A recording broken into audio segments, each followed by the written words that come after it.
Wait, what? Okay. Yeah, that's working now. Okay. Welcome everybody. Hopefully the stream is starting now. Hope you guys are all doing well. Let me know if you can hear me, if everything is set up correctly. I think it is. I can see my microphone volume coming in here. I'll check this over here, but this seems to be all good from what I can tell. I just have to wait to see the first people coming in, and then we'll get started with the feedback. We already have 3 tracks in here, I believe. I may have scrolled up a little bit before, yeah. So this is the last one that we checked out in the last stream. And then we have 3 more tracks over here that I get to look at. So this is where we're starting today. Of course, you guys, as always, can submit more if you want to. Exclamation point feedback for anybody that is new here and wants to submit. Hopefully the bot wakes up in time this time. Let's just check for a second if he's actually there. If I just type this, do I immediately get a response from the bot, or does it take a little while for it to start working? I don't think it's working yet. I might need to log into my Stream Elements again. I think the way it works is that just every once in a while you just have to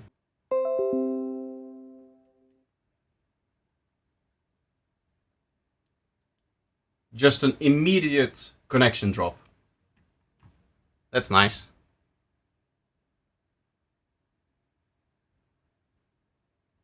Stream Elements isn't even loading for me.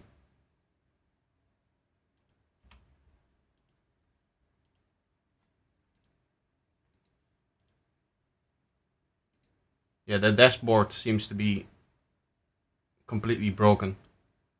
I'm scared to show this on stream, but it's just like a white page here. Oh, now it's working.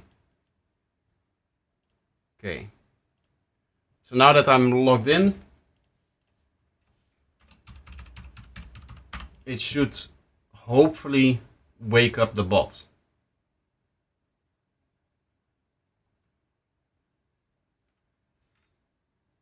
Still nothing? Why is it not working? Chat commands. Yeah, the feedback command is turned on.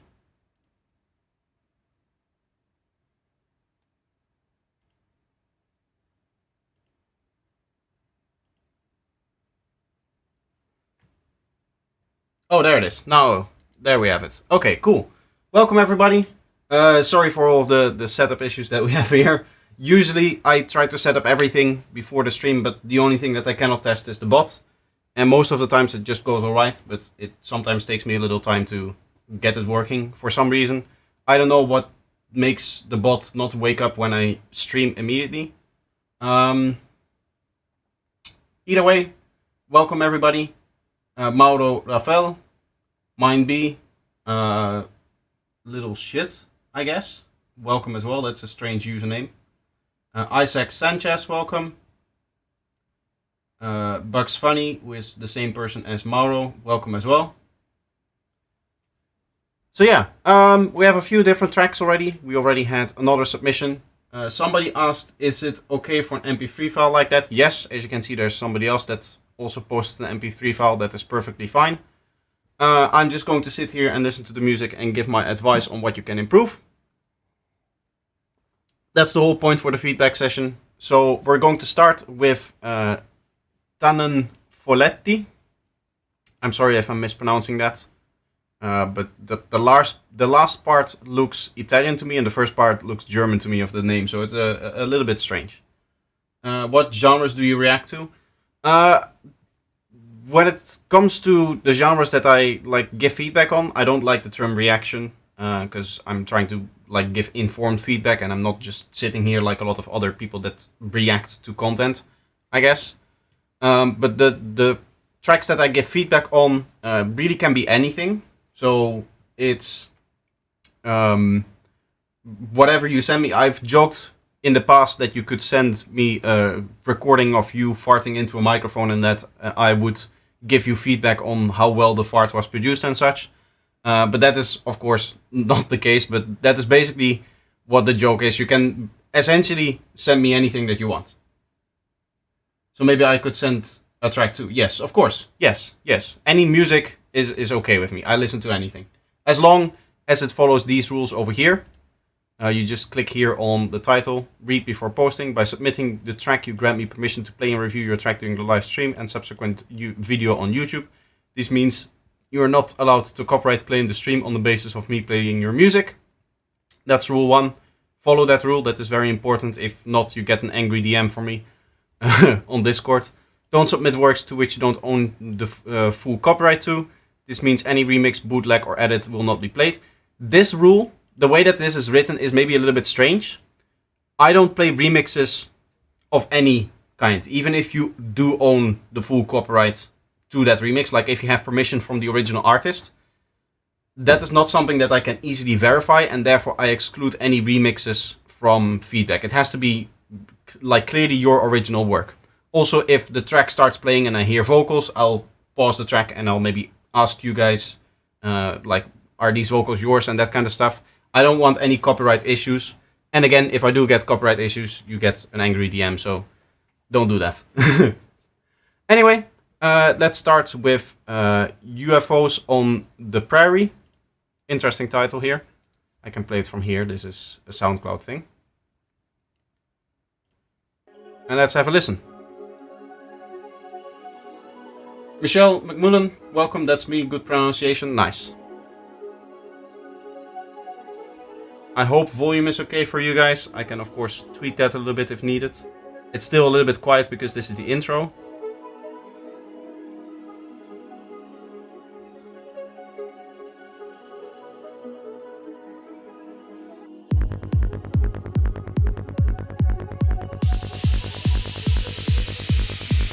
Very loud downlifter. I'm not a fan of that. It also starts at a random point.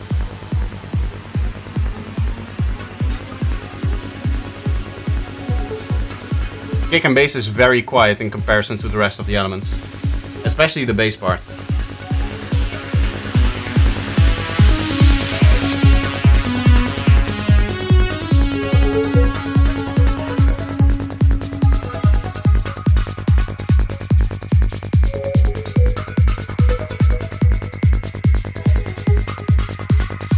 There's a strange, strong harmonic here, playing on top of the kick drum. I don't know what that's about.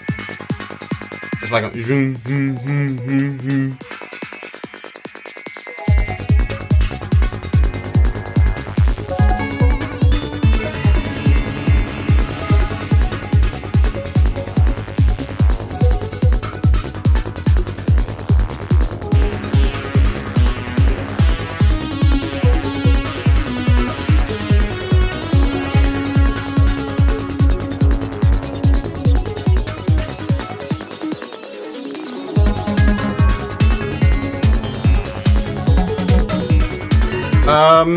There's another synth that is like very loud.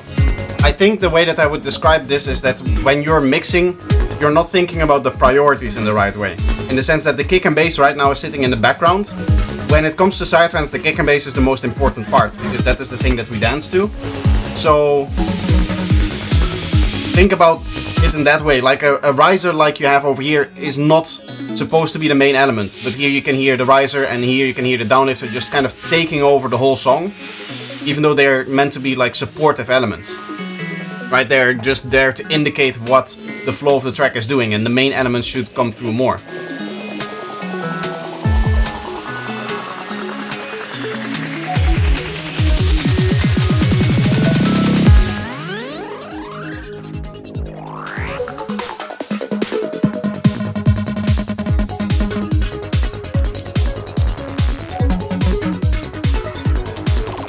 There's a lot going on in this track as well. There's, I think, too many elements in here. It's hard for me to, not just in the way that it's mixed with all of the elements that you have in here, but also by just virtue of playing too many things at once. It is hard for me to kind of identify what you want me to listen to in this track. Like there's leads playing through each other and like background elements and sequences and all kinds of crazy things happening, and the mix doesn't provide any clear indication of what I am supposed to listen to.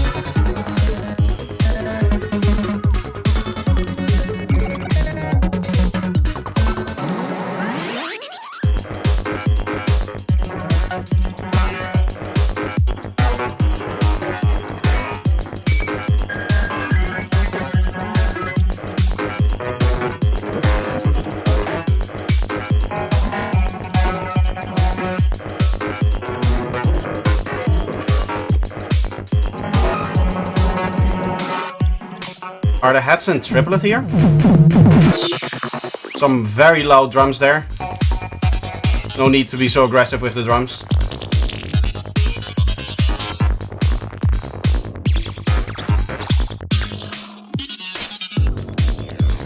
Here at least we have some clear distinction between the elements. We still have some elements that are very loud and overpowering, but it's like one element after the other, meaning that it's a little bit clear to judge what you want me to listen to. Here you can already hear that it becomes more confusing again because we have that background melody in here.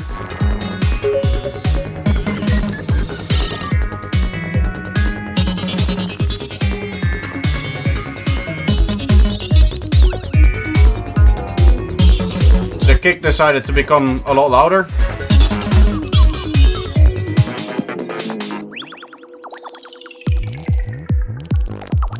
That is probably a very bad idea, to have the kick change in volume over time. You should just set a level for your kick drum and then mix everything around that.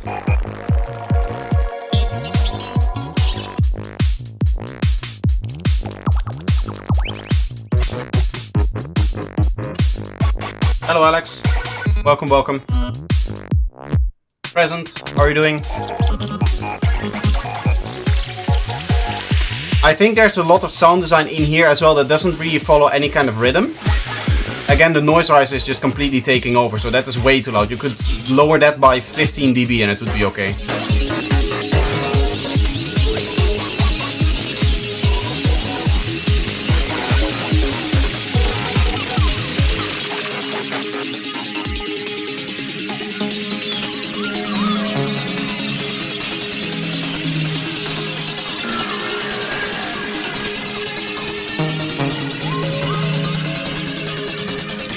People with a subwoofer at home just got jump scared.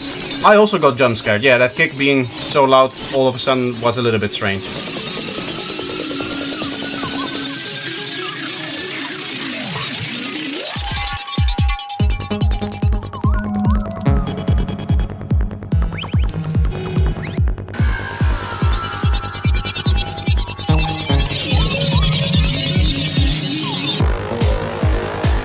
I guess a very hard to explain problem here, but what I say when your elements don't have like a combined rhythm, as you can see over here, this is the transient of the kick drum. Do you see this little spike in here what my mouse is hovering over? If you're watching in full screen, you'll see it. So over here there's a little spike, then that goes down and that becomes the kick. And then the element that is playing on top of it actually like has most of its energy right after it. So they're not aligned, essentially, meaning that they're both working towards a different rhythm. Whereas with psytrance, if you want to induce a psychedelic trance into someone, you need to have a very cohesive rhythm between all of the elements in the track.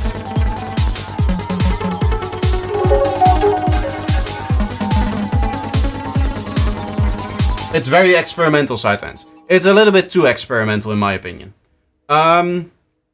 To be honest, this sounds like somebody that is just starting out in music production, which is okay. There is still a lot to learn. It's a magical journey, learning sound design, learning mixing, learning mastering, learning arrangements, learning where to play certain elements, which rhythms that you should use, which things are appropriate and whatnot. And that just takes time to learn that. It takes a lot of time. It took me 12 years of production to actually get to a point where I started enjoying my own music. Of course, not all of those 12 years were psytrance. For the people that follow me a little bit longer, they'll know that probably the last 5 years was me doing psytrance, and I really took it seriously, the psytrance part, from the start of the pandemic. So that's a little over 4 years now. If you want like instant feedback on this track, it is too busy. There's too much going on. There's too much confusion, both in the mix as well as in the arrangement, as well as in like the elements used. The loudness of all of the elements is completely out of balance in my opinion. But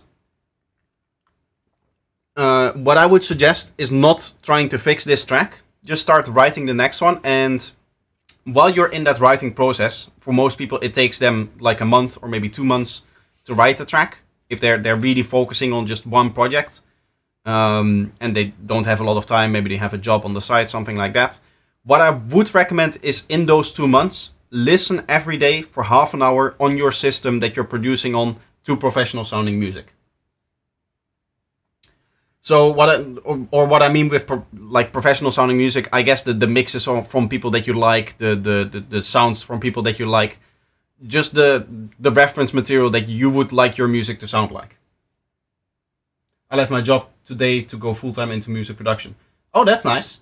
Now you have a lot more time. It does take a lot of time, the full time job, when you're trying to be a music producer. That being said, prepare to have very, very little stability.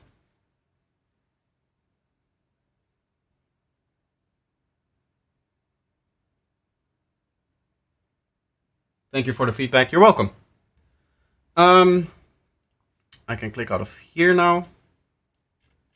Let me quickly scroll down to check if there's more patrons. For those that don't know, patrons go first when they submit a track, so they skip the queue. Normally we just go one track by one track by one track and continuing on, but if there's a patron that is submitting, their name will be read, and therefore I have to check every time.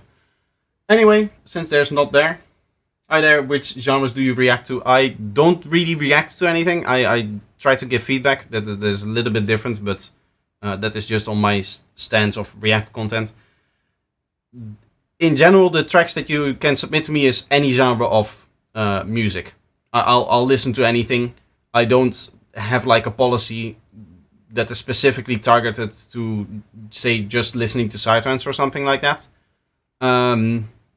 Of course, when it comes to psytrance, I can give a lot more insight on the technical part of it, whereas for other genres of music, I might be able to give a few details of insight on how you would improve it, and give you more of like a taste feedback, right? Just the idea as a whole, as I'm maybe not so familiar with the genre that you're producing as opposed to psytrance. If you are submitting, all of the rules are up here. You just click right over here, and then you can just look at it over here. Anyway, hi everyone. I am relatively new music producer. I'm creating music that's successful in my country. We call it New Goa. Here, I'm not quite sure what the style is. I would appreciate feedback on my track. It's not finished, not mixed or mastered, and no size scope on kick and bass. I would appreciate it if you could listen from 1:19. I'm not going to do that. I listen to the whole tracks. That is the way that I like to do things. So we'll just go through the whole track so that I can give you feedback on literally everything. Even if it's not finished, I can maybe give you some pointers on how to actually finish the track. So that is what I do. Also, for the people in the chat, they want to listen the whole track as well, I assume. Is it just me, or I feel like it's hard to get to know people that like psytrance outside of parties? I mean, there's events, and that is usually where you meet the people, right? Like we have club parties in Parma, which is a city that's like an hour away by train for me. I just go there because I know that there's a few people there that are interested in psytrance, because psytrance is actually played in the club there. You know what I mean? So you have to, find the people that have the same interest in you. But that's the same with any other hobby or anything, right? If you're interested in tennis, you go to a tennis club, because that's where the people that are interested in tennis go to. So it doesn't really make sense to look for people that are interested in tennis by just going to the mall and asking around. You know what I mean? You have to go to the places where those people are likely to be, so that you can strike up a conversation with somebody and start chatting and whatnot. And then from there, because you all have the same interest, because you're there for the interest, you'll find the people that have the same interest. Anyway, OBSY with 232. Let's have a listen.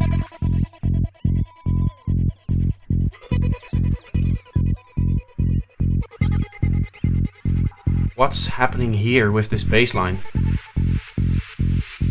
You seem to have a very strong DC offset in here.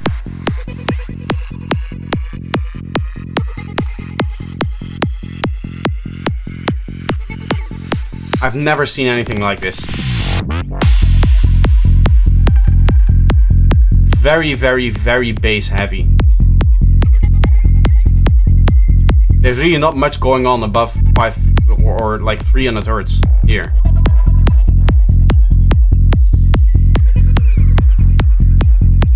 It still has a strange DC offset, like you can see the whole waveform is kind of pushed upwards, right? Also, of course, no cleaning on the kick and bass, but I think he tried to mention that in the sense that he didn't check it with Syscope yet. That's definitely something that you want to do. For some reason, your kick is stereo. Like, do you see how it's two waveforms here for... There's one that goes down over here, and then there's one that kind of moves over here. So there's a difference between the left and the right channel. There seems to be some really weird stereo effect being placed on your track. I have no idea what you're trying to achieve with that.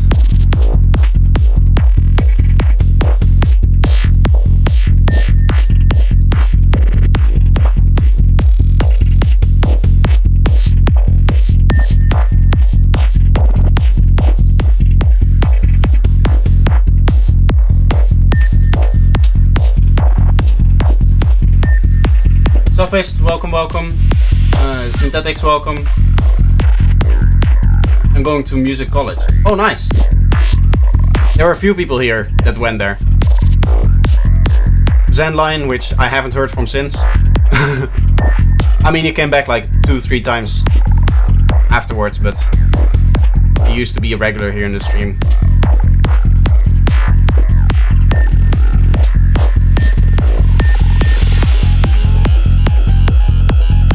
I like the sound design in the last part. I'm not sure I'm a fan of this synth over here. Maybe that's because I've listened to way too many format filters over the last 5 years that I've been working in Psytrance. Like, it's a cool sound for the first person that hears a format filter, but if you've heard it for the last 5 years while producing and doing all kinds of different things, it's a less interesting sound, because that's the kind of sound that I immediately know kind of what is involved in making it.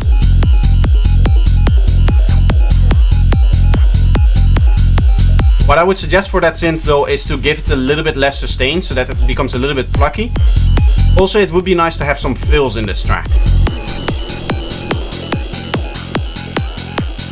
Here we have one, and we can immediately see again the very strange DC offset thing that you're doing.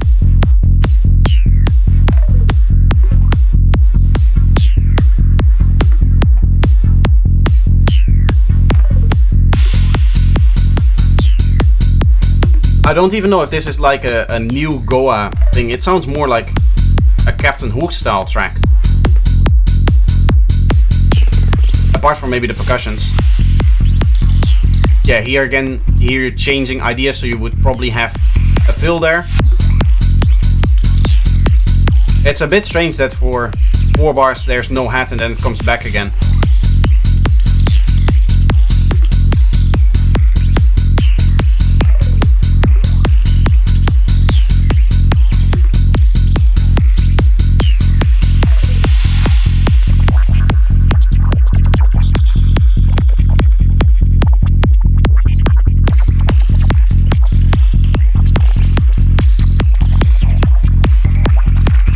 I almost feel like there must be something broken within my recording setup here, or the playback setup, because I wouldn't see any reason why anybody would stereo wind like that left to right in that strange way.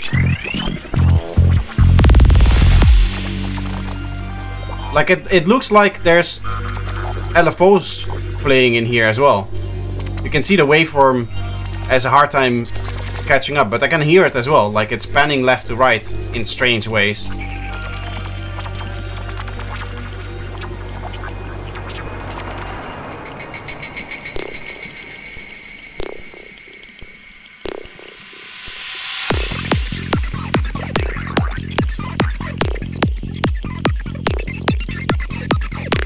Bit strange to have such a very strong clicky sound there.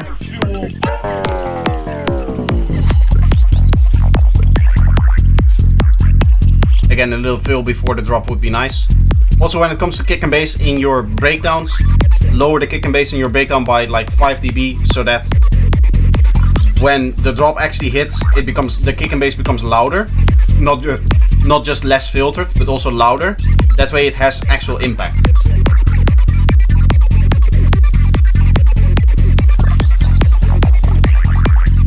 Did you listen to Ace Ventura and Captain Hook Alien Art album? No, I haven't heard that.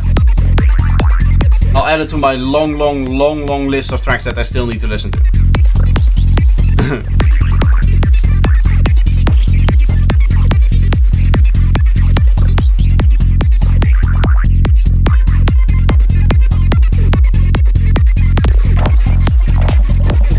Strange double kick there.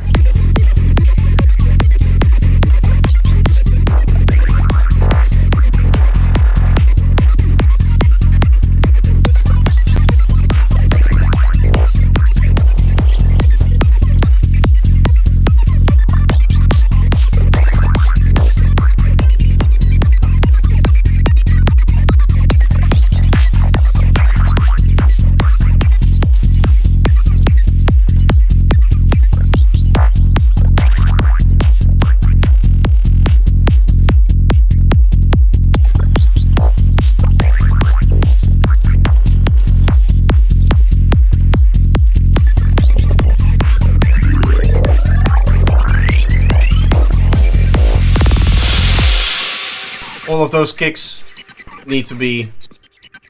Now we can see what's actually happening in here. Like, there's just two waveforms that are playing like this.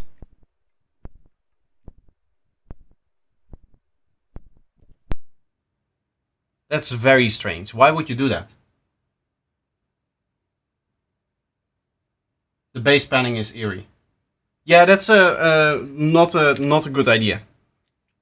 Whatever that waveform is causing, remove that. That is the biggest thing.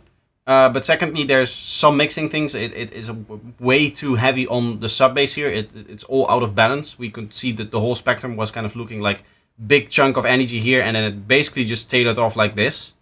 Generally speaking, you want a little bit more energy in here, and then maybe for a very dark feeling track, you want to start rolling off a bit more over here.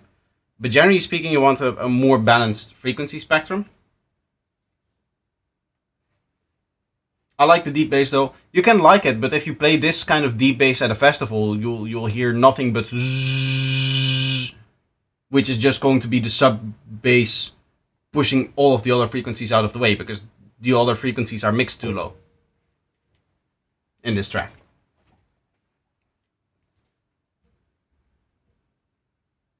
Like, I mean, in a festival it may be okay-ish.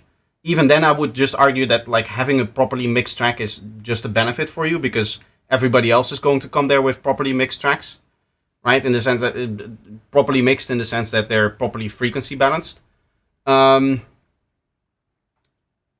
you're going to stand out if you're much heavier on the sub and much less on everything else, because then everybody's just going to feel your track and not actually going to be able to hear what is going on in the track. Like, there's a reason why we tend to mix music in the way that we do, and that's because it's all balanced together in that way. The other thing, if this is ever played in a club, you can forget it, because the club, it's going to create resonances. All of that lower frequency stuff is just going to create standing waves and create resonances in the music. And if one of those resonances happens to fall on the lower frequencies that you have over here, which is very likely a thing that can happen, then it's just going to overpower the whole mix, and it's basically just going to be this, as I said before, this wall of sub bass that is just going to be continuously playing.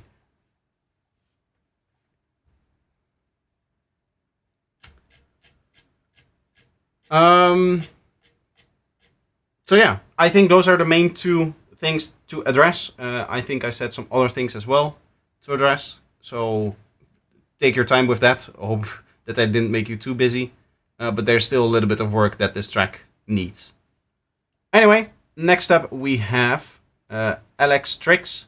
keen to hear your thought on this one. It's pretty much done. I'll get it properly mixed, so not too stressed about that yet. So ignore percussions and vocals. I'm not going to ignore in parts of the things and stuff like that. You guys can type that as much as you want. You guys are presenting me with a track, and I give you my opinion on the track. That's how this goes. It's not like, oh, ignore this part of the track, ignore this timestamp, ignore this whatever. I just play the track and give you my opinion. That's the deal that we have here. Anton Opsy, my track. Yeah, there's hopefully you got some feedback and it was some useful stuff that they said. But there's like one major issue with it and some other issues as well.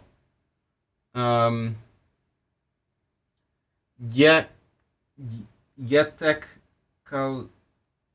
Kalsitek. I'm sorry, but welcome to the stream. Finally, the guy messaged me. Yeah, I'm not going to respond to that now. We'll listen to Hello by Alex Trix.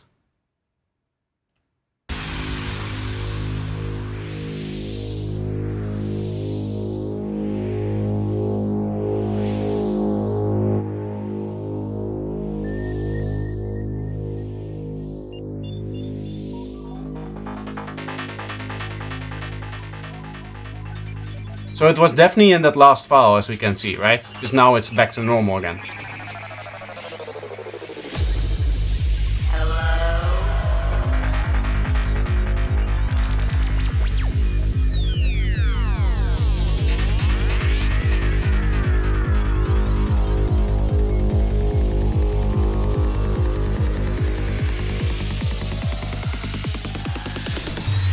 If you're doing snares like that, make them stereo open up in the build-up as well.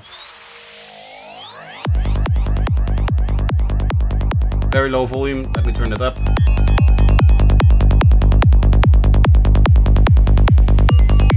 Kick and bass definitely needs cleaning. As you can see, we're kind of bleeding into it. I feel like this transient is okay for the kick, but the bass transients could use a little bit of extra space.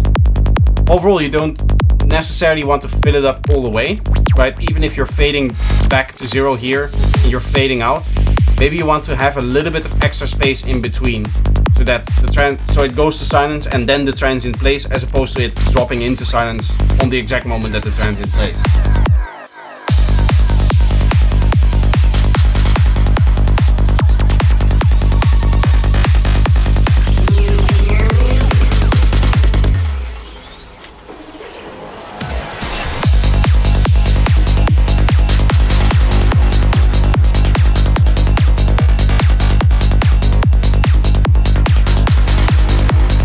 I like the zappy snare thing that you have going on here, the little laser snare.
I like it.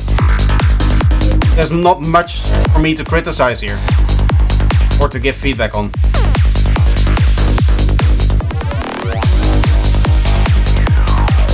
Maybe the biggest thing that this track could be improved with is by lowering the volume of the bass so that the kick is louder than the bass. Right now I feel like the bass line is a little bit too loud.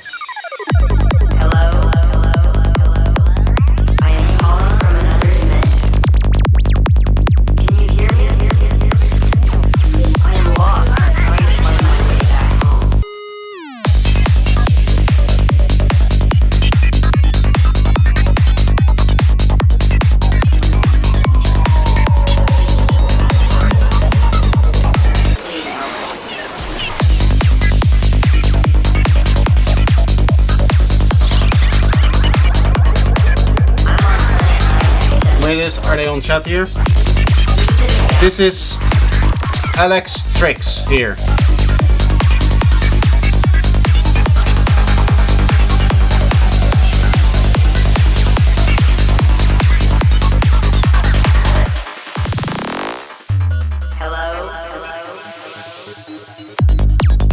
Deliberately clipping, or have you input 1, 2 and output also 1, 2? I don't know what that means. What I am doing is I'm boosting the track by a certain level to make sure that it's loud enough for you guys to actually hear it. I might get it a little bit too loud here, so if I turn it down a little bit, it's less clipping.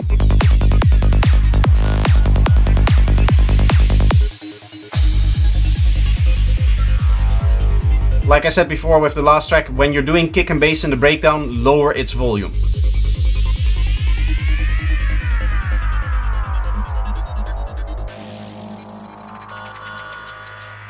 I am calling from another dimension. To be honest, I don't mind the vocals.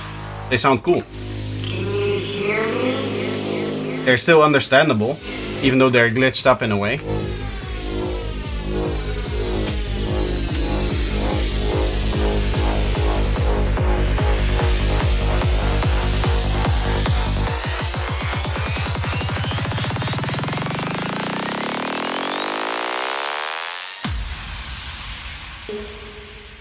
I'm not sure I'm a fan of the impact there. At least not the sub impact and like the very strong click that it has. I would just fade it out. Maybe over a little bit of a longer time.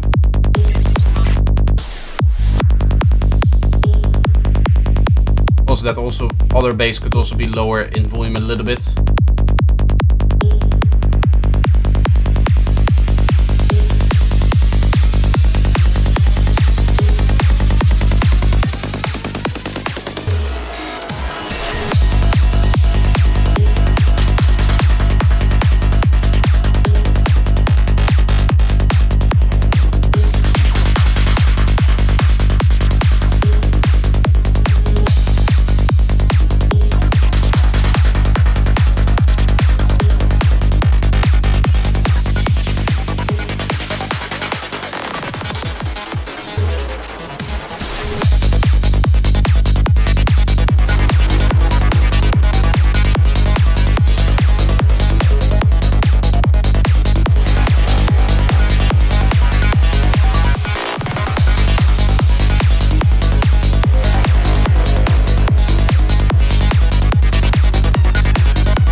Common mistake when you have your inputs is set to channel 1 and 2 and then output also 1 and 2 in ends up multiplying stereo signal and clipping. It's really hard to understand what you're saying. It's probably your English, which is not something that you can help. If your input is 1 and 2, then output has to be 3 and 4, or any number, depends on how many channels audio interface have. What does the audio interface have to do with anything?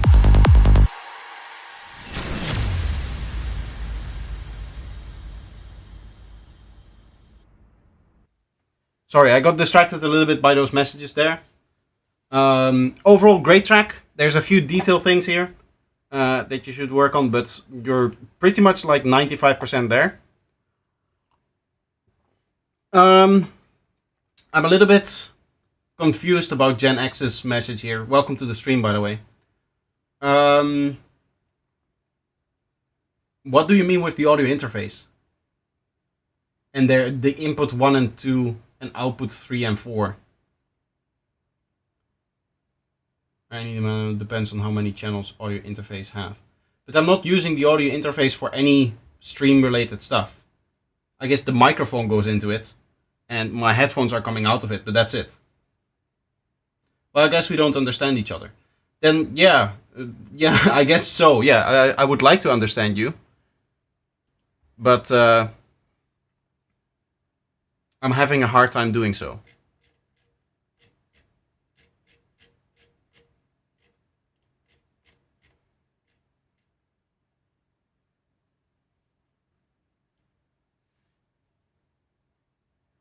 Because at the end of the day, the audio that I'm playing here in like that you guys are hearing and that you guys are even seeing over here never reaches the audio interface. That is all going through my virtual mixer over here, which is this thing.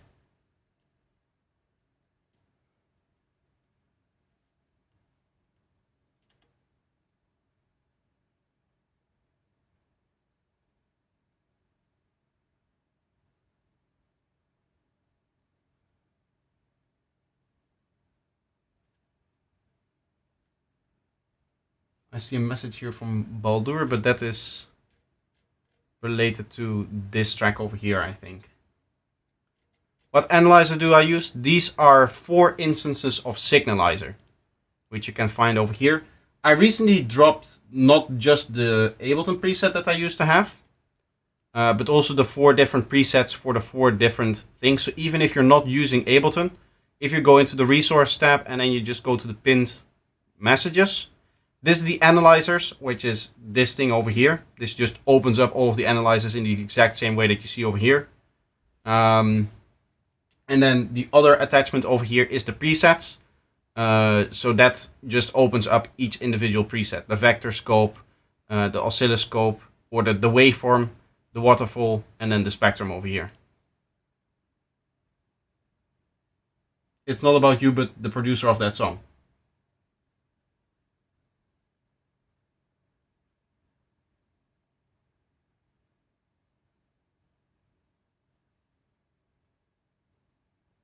Input/output audio setting at your DAW affects stereo signal. If your input and output are routed to 1 and 2 channel, it will end up louder signal and clipping.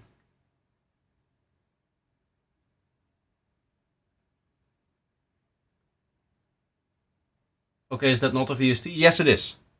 You just need, if you want the exact analyzer that I'm using. So this is basically like a build your own analysis tool. So there's many different options in here, right? And I just have presets for those that you can just load up to get the exact version of this analyzer that I have over here.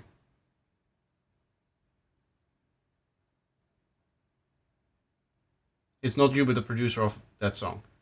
Yeah, but I guess, as I said, one of the things that you guys are hearing is that I am messing with the volume. So things can clip on my end when I'm playing the track, even when stuff is not clipping, because I try to balance all of the volumes so that you guys hear the track loud enough that you can actually hear it.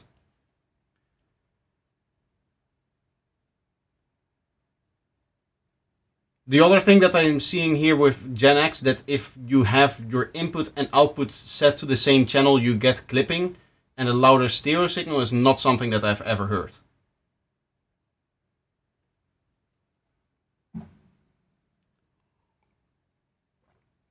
I don't think anybody else has that either, because that would be a pretty big problem. If all audio interfaces, if you have an output on channel 1 and 2 and the input on channel 1 and 2 as well, then you're suddenly clipping. That would be very strange, because technically your input and your output aren't directly connected, unless you connect them with a wire, of course. But like within the interface itself, it's not like input 1 is automatically connected to output 1 and input 2 isn't automatically connected to output 2, because there's usually, like, you send the outputs to the speakers and the inputs, there's microphones coming in. You don't want them directly going into the speakers whenever you're recording. So I don't understand what that's exactly about. Maybe if you can clarify a little bit more.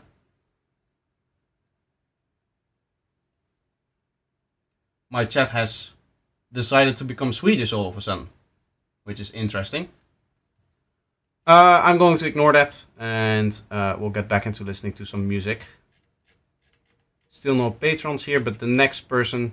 I'll have to remember to read this message when we get to this track down here. Or should I, because they sent his message before, should I play his track first and then go back in here? I think I'll play his track first. I think that's fairer because he just had to change the attachment, I guess. So I'll go to this track over here. I'm not having him skip the queue. This is just a attachment that was related to this message over here that he sent before. As you can see, I've deleted the attachment for mistake. Sorry, it's down there. So anyway, Bugs Funny, Bottle, Helper Nurse. Okay. Helper Nurse. Yeah, that's what it says. Not a word that I'm familiar with.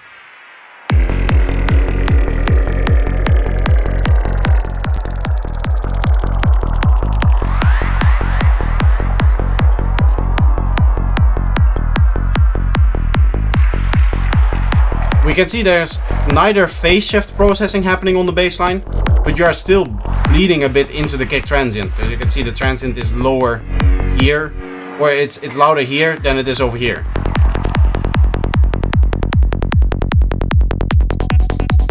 Here, same thing.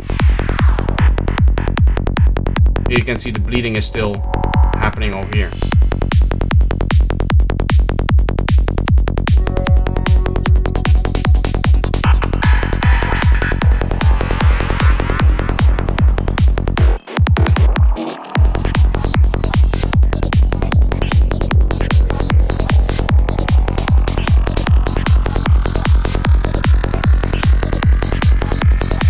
For the accent hats, these hats are a little bit on the loud side.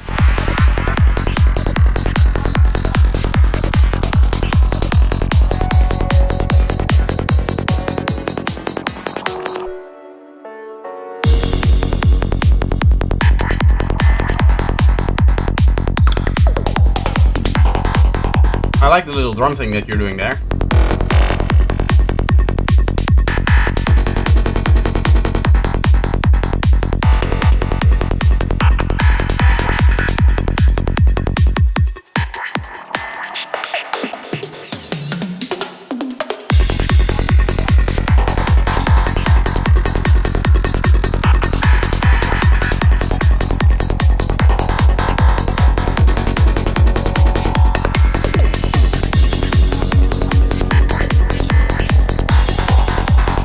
I like the overall balance that you have over here.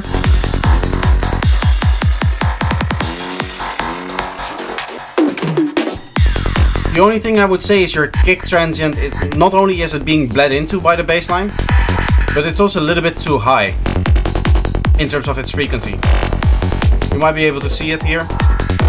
It goes up all the way to 20k. You can see it here. It's a good example. Do you see how it goes up to 20k there? There's this little line over here. What I would recommend for anybody is to low pass your kick at 10 kilohertz and low pass your bassline at maybe 8 kilohertz, something like that, so that you have ample space for the drums that sit in there. It makes your life so much easier when you're mixing.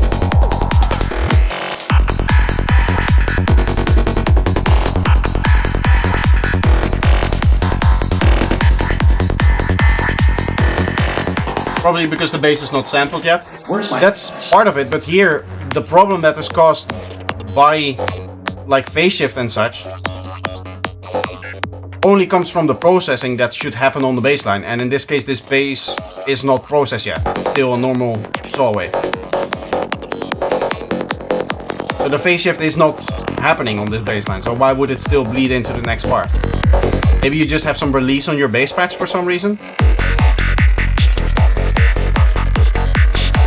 Like you can see that this is a proper saw wave, right? Like it just goes down like a saw wave. It has a click here and then it just goes down, and it has a click here and then it just goes down. Like there's a very small phase shift happening to it, but that's shouldn't be too big that it should be bleeding into here already.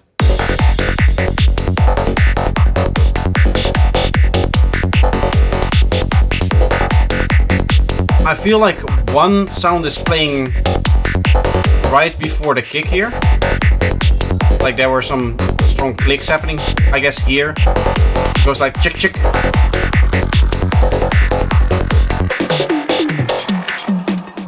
Frog.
Overall, again, a very solid track. Not much to say in terms of the details. The mix is fine, the sound design is very cool. There isn't really anything that stands out to me artistically. Even though when it comes to the artistic part, I tend to have fewer comments because that's people's art, right? I don't want to sit here and bash people's ideas. I want to bash people's implementation of their ideas. And I think that this is a very good implementation. Maybe one thing you should try is removing some of the top drums in the fill. So that actually becomes like a proper fill. The beat stops for a second, gives you time to prepare for the next segment that is about to come, and then it goes back into it. Now the drums just continue to play, which may be a little bit confusing. Overall though, very, very cool track. I liked it a lot. So that means that this one is played here. Meaning that we're continuing with work in process with or made by present.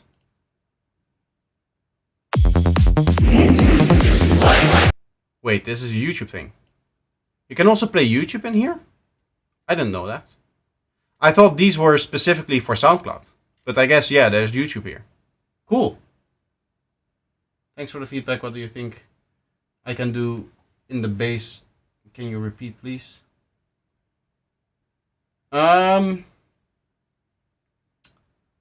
The bass, in regards to the processing, you should apply some phase shift. Honestly, when it comes to kick and bass, the best thing that I can recommend is just look at my guide. I have a guide on it. I know it's 3.5 hours. Today is... That's me. As you can see, back when I still trimmed my beard. I'm trying to grow it longer. I'm trying to see how it goes if I actually let it grow for a couple of months and maybe try to get a longer beard, become more and more Bjorn Ironside. This video over here explains everything you need to know about bass creation, and the part that you're probably interested in is one, the phase shift on specifically the lower harmonics, but essentially throughout the whole spectrum we tend to do the phase shift with the way that we're processing that. And the second part, then the second step after it, is the resampling. I go into much more depth in this video, so I'm assuming that like the first hour of the video is probably the thing that explains exactly what I'm just telling you now here. Of course, watching the rest of the video is still very interesting, and there's still much more stuff that you can learn.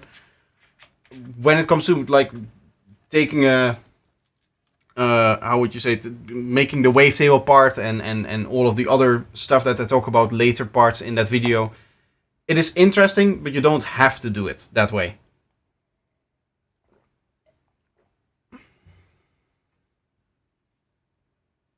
I need more of the technical part, but yeah, I struggle a lot.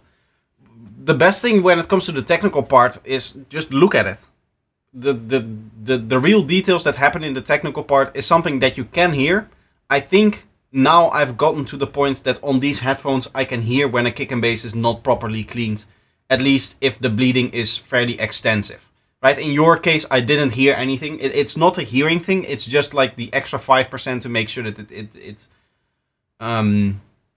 just gets a little bit more punch, specifically on something like a festival system, something like a big system. That is where this effect is exaggerated a little bit, the lack of punch when elements are bleeding into each other. But if it's like it was happening before in the last track that we heard, or a few tracks ago with that guy that made New Goa, I guess, he was bleeding significantly, and I could personally hear that in the transient of the kick. I could hear like, oh, this transient is being smothered by something. Like the space that this transient is supposed to sit up is being taken up by more than just the transient itself. Right, and that is the lower frequency, that sub bass of the actual bass line, just bleeding into that transient of the kick drum. Anyway, going back to here, Work in Progress by Present.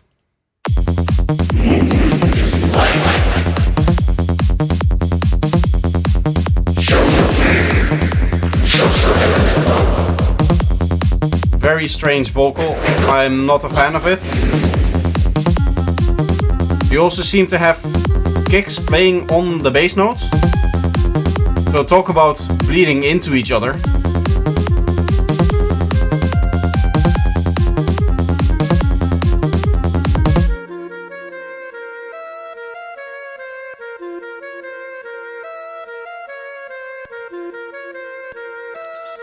You have some clicks there.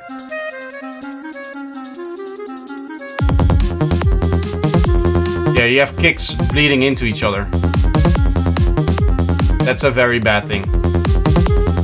Let's see if we can capture it. Yeah, you can see here you have your normal kick and then there's 2 extra kicks here. You can see how destroyed this kick is in comparison to even this. And even this is getting bleed into by the bassline itself. Also, the bassline is a little bit on the loud side in comparison to the kick. But the biggest problem is that you're layering the kick and the bass on top of each other, like you're playing them at the same time. I honestly don't know what you're trying to achieve by playing so many kicks. Just play the kick every beat, I would personally say. But if you want to do that, then remove the bass notes that sit there, so that they don't overlap with each other.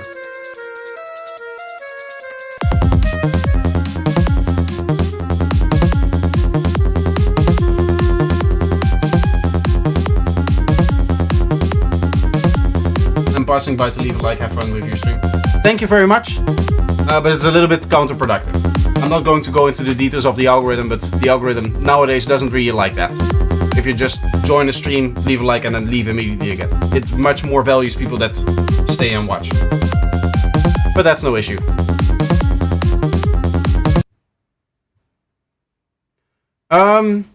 Okay. So that is the track. First of all, it needs an intro and outro. For some reason, I'm getting recommended some stuff from Sky Sports. Why? Because I guess it's not logged into my user here. Because this is kind of like YouTube in its own little thing here. So it doesn't know who I am. Okay. I'm not sure why it's overlapping. Watch the same video that I sent to the last guy in the chat. Watch this same video over here. Watch that. I know it's a long video, but there I explain everything that you need to know about why things overlap and such, and what you can do to focus on kick and bass cleanliness. To get kicks and bass lines that at the end of the video, I guess I build up to a patch that cannot overlap if you're using it properly. Like if you just slap on the filter on your bass line, or you just throw a kick on top of your bass line and play them at the exact same time, then of course they're going to overlap. But then you're doing some things that really those patches aren't designed for. But if you use the patch that I end up building in that video in the way that it is intended, then it's almost impossible to have notes that overlap with the next note or with the transient of the kick drum or whatever, that you don't have the issues of the phasing, essentially. It's. I know it's a hard video for people to watch, not only because it's a long video, like it's 3.5 hours long, but it's also very dense in the sense that there's a lot of information in there that you need to know in order for me to just explain the problem. Like, where does the problem come from? What are the factors involved? How can you mitigate those, right? Those are all things that I'm building up to in a little bit. So it's not the thing that I can open up the video and explain, okay, this is what we're going to do today. This is your problem. It does take those 3.5 hours to explain exactly why things happen the way that they do.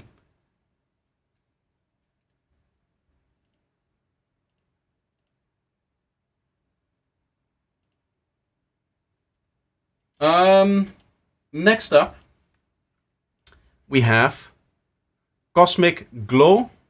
I guess that's the same thing here, so I can just say that, I guess. Heart and Soul Final Edit. Let's have a listen here.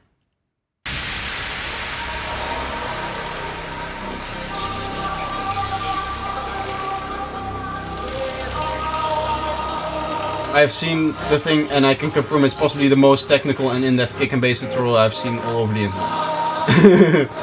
That is, I would say that it's probably the most extensive kick and bass tutorial out there, in that it spans the most things. I don't know if it's the best one.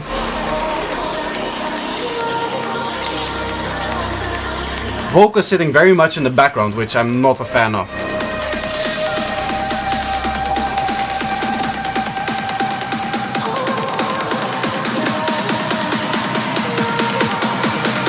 I think it's also very delayed and very reverb, that vocal.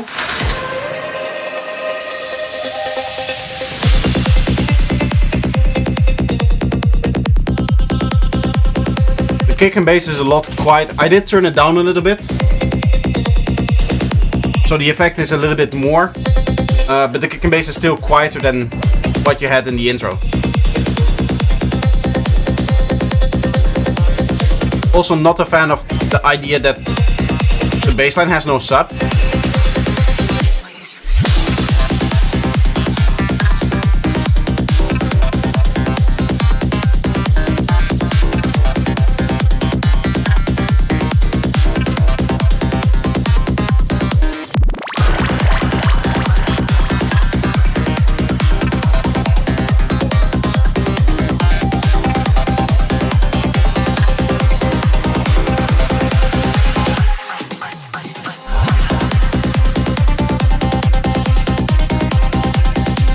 Frequency distribution wise, I would try to cut out a little bit more, like 400 Hz, between 300 Hz and 500 Hz. Usually I like to do that with broad cues though, so you're going to affect some 100 Hz, you're going to affect some 1000 Hz if you do it that way.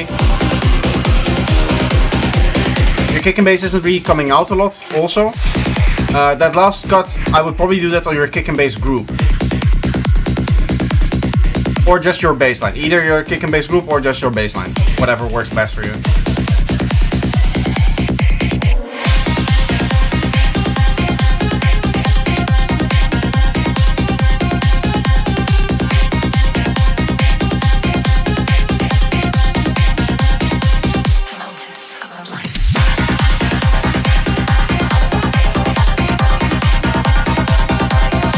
Mix-wise, the mix, even though there's not a lot of elements playing, it still feels very busy. What you're essentially, what it feels like you've done is you've tried to make every element in the mix up front. Like the hats are present, the kick and bass is decently present in here, the synths before were fairly present. Which means that the mix doesn't suggest, okay, what do I listen to?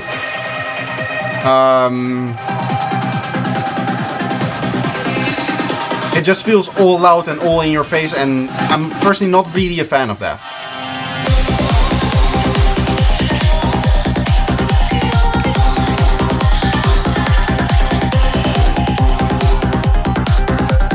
At these points, the vocals are going to have a hard time coming through.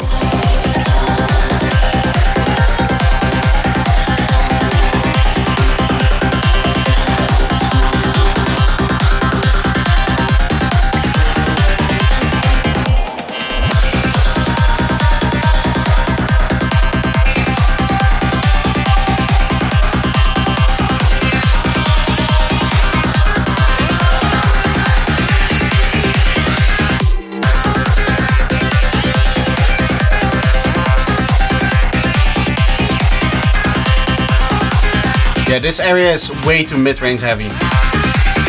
It almost looks like you made this specifically to torture people's ears, because it goes up in the frequencies that we're most sensitive to. The 1000 to like 3000 Hz area is the part that the human ear is the most sensitive to. So you definitely want to calm this area a bit more as well of the mix.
Overall, bit of a strange track. I'm not entirely sure if I like its arrangement either.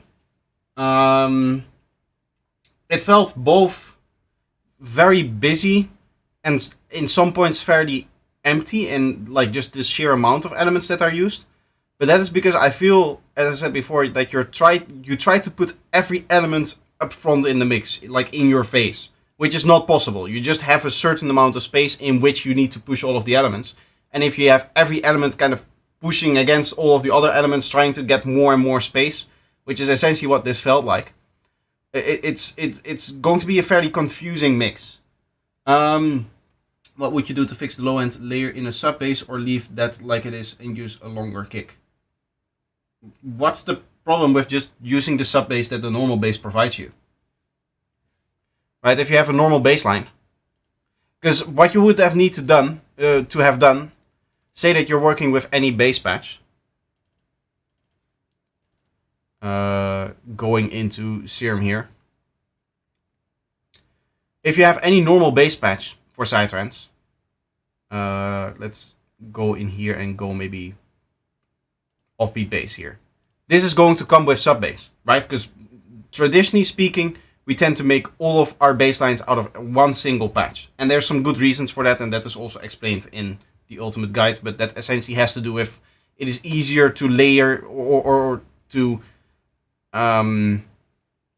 it is easier to control phase shift and all of that stuff within the processing of one individual patch, as it is building up a patch out of multiple different layers and multiple different parts and trying to phase align all of that together into one bass patch. There is an approach that you can do with that if you really want to, but that's just a harder way to basically get the same thing. In the sense that all bass patches, if you play them in the right octave, they come with a lower fundamental. They come with a lower sub. So what you have done is you have lowered this. You have, I think, even completely removed it. You've gotten something like this, right? If this is your bass line here, what you've done is you've gone in here and you've removed that. So now you no longer have that sub. For me, layering sub basses have never worked properly. Yeah, there's more issues that you're running into than benefits that you gain from having the sub in a separate part. It makes sense for a lot of other genres, like dubstep, where the sound design is so complex on the actual bass line that, or like on the actual frequency spectrum, I guess, that you often lose the stability of the sub bass. But that's not the case for us. For sidetrends basses, layering your basses, if you want to do it in a clean way, in an easy to use way, then layering is not the way to do that, in my opinion. I've been listening here to your guys' music for a little over an hour, so I'm going to take a quick break. I'm going to play some cool music for you guys. I guess I'll play this track. No spoilers in here, I think. Flying Dreams. This is the track that we released yesterday over at Eclipse, made by my good friend Mind B, who is probably still in the chat, I hope. This is a really cool track. So I'm just going to play it like this. I'll take a quick break, and then once I'm back, I'm going to continue with Sasa over here, DD X3X, and then 110, and these other people here, Darren Capybara and Oren as well. We'll listen to your guys' tracks too. But for now, I'm taking a quick break, and once the track is finished, I'll be back. Oh, let me just... Hey. Oh yeah, that's true. With my new audio setup, that doesn't work. I have to actually put the analyzers on there. Give me just a second. I was trying to be very, very smooth here, but once again, I have failed in that. See you in a bit, guys.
actually drop the link for you guys to the label, of course, where you can check out this track among many other tracks.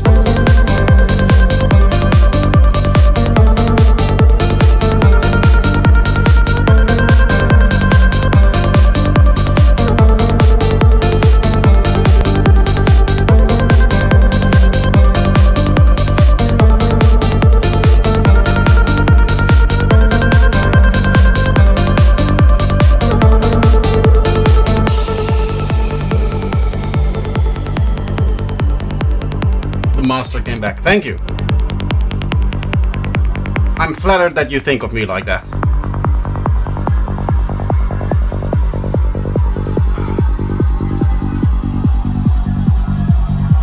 So you have a label? Yes. It's a label that's not really we started, I should say. There's 5 of us. I maybe talk about this a little bit because maybe some people don't actually know this. It has been a while since we did the announcement video, of course. Let me just pause that. So the 5 people that started it is MindB, Mortec, Projector, which is me, of course, Subject Ultra, and Lunarium. We all came together, I guess, and I guess the initial idea came from Subject Ultra and me. We were chatting in the Discord about our collaboration, which is this track over here, The Dream Machine. And we decided on, okay, how should we release this? How should we go about it? And we just floated the idea of, hey, why don't we start a label? And that was in August last year. And then in January it came out. And ever since we have been posting mixes. We have been posting other tracks. We have, just started trying to build it up. We're getting some decent views on some of the things. So that's nice. But it can always go better. And we hope that at some point we will get to a point where we can also start providing services to other artists. But for now, it's just the 5 of us, and that is something that we have to look back at or have to look into later. My YouTube channel is just for streaming, but I have a SoundCloud where I post my music. Yeah, MindB has just started streaming as well. He's done a couple of live streams, I think, now. Maybe like 2, 3. Where he makes his music, and you can see what he does as well. Very interesting. He has a very unique style, which I like a lot, which of course you guys just heard in the break music as well. Anyway, let's continue with some of the other music. I do see 5 more messages, so let's see. Okay, there's some chatting in there, so it's not too bad in terms of the amount of tracks that I have to go through. I think we started here. This looks like a distorted picture of Aja for some reason. I don't know if it is, but if it is, that would be very cool. Anyway, I've been making music since 2018. I have 2 bands where I was singer, but for my DAW-based music making, I've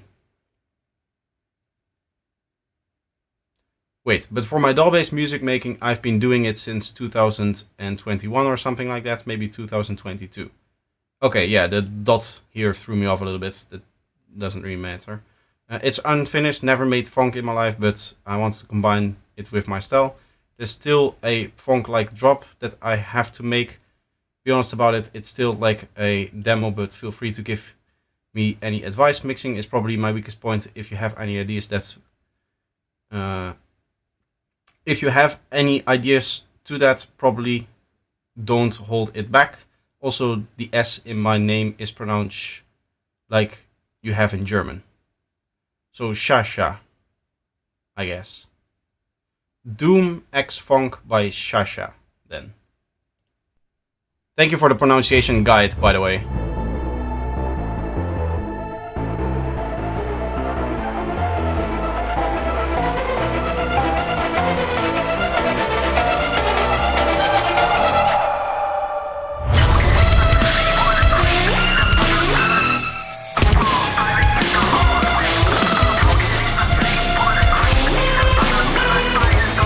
The drums are a little bit quiet and the vocals are way too quiet. I think the best way to fix that is turn everything else down, by the way. Like the guitar and the lead are really taking over here.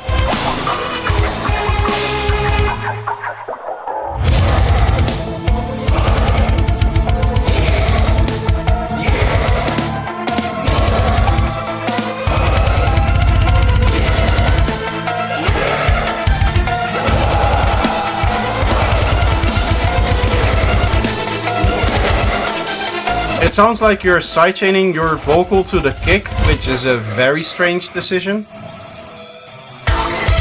You have some very stereo guitars there. I don't know if that's what you're going for here.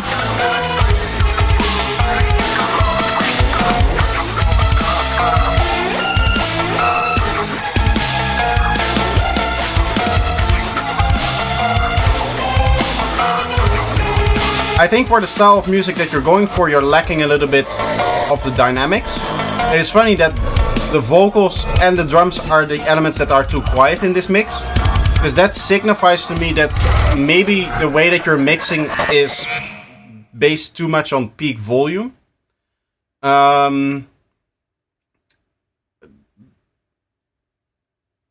Essentially what I feel like you did here is you looked at all of the peak volumes and you tried to like slightly match those in a way.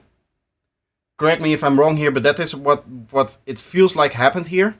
And that is not how it works. Like, that is not the point of mixing. It's not to get like equal volumes of it. It is to determine priority in elements.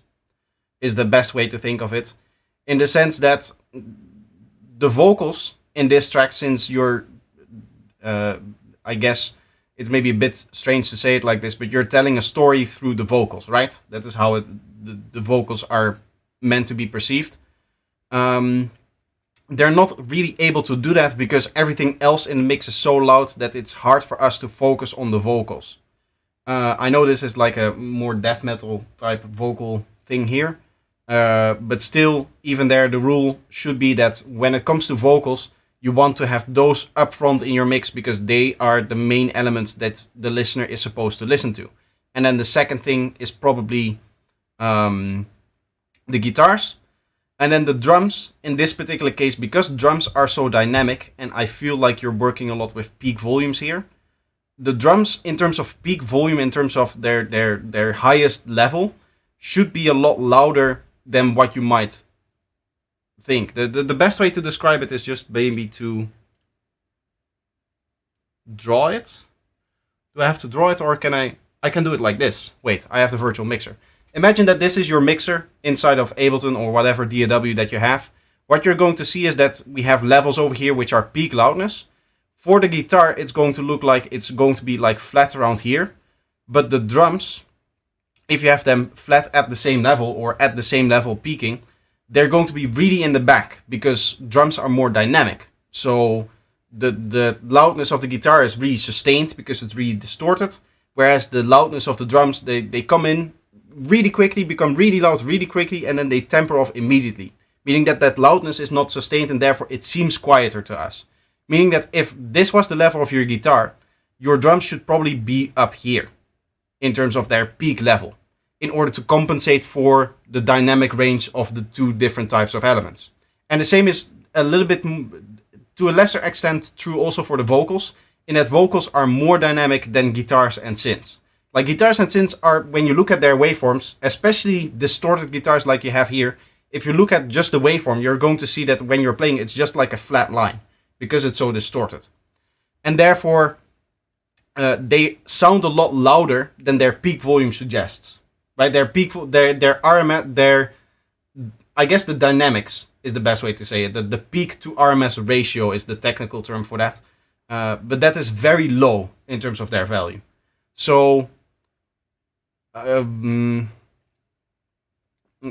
if you balance everything at peak level, the guitar is just going to overpower the mix. And I feel like that is what happened over here. I don't know exactly if that was your workflow.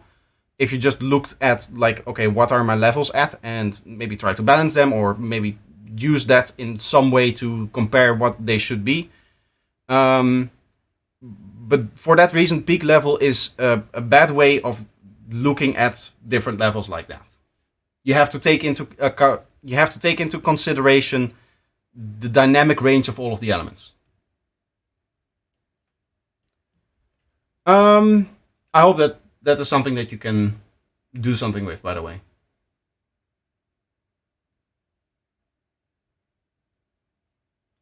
I don't even know what funk is. I feel like this wasn't really funk. As they said, that there is still a funk part missing. But it feels like the funk really didn't come in any other part either. To be honest, if you ask me about aesthetically, I would just write this as a death metal track. I would just finish it that way, to be honest. Also because I like it more than funk. I'm not really a funk kind of person. Funk is the music genre that you hear a lot in YouTube Shorts and TikToks, where I cannot really play anything on stream here, but I guess you can just Google it and you will immediately recognize it if you've ever been around TikTok or YouTube Shorts. It's the music that the kids use nowadays to look cool, essentially. It's like a little bit slower, it's fairly dark, it has a very distinct metallic bass line to it that plays a melody, and that is like the main instrument of it. And I guess the drum pattern is very similar to something like mid-tempo res style. Like for those that are into EDM, different EDM genres, if they hear mid-tempo, that name should ring a bell in the way that it's the same drum pattern, I guess, as funk is. And that your kick is going every beat, and then your snare is layered on top of the 2 and the 4. Hi, music producer since few months. Just wanted to have feedback on this track, full sound designed with Serum, except for effects. That's very cool. I know that there is a lack of detail and that the whole thing is too repetitive. Have to work on that. You helped me so much with your sound design, by the way. You're welcome. Trance, metal, progressive, and a bit of acid. Interesting. Let's have a listen.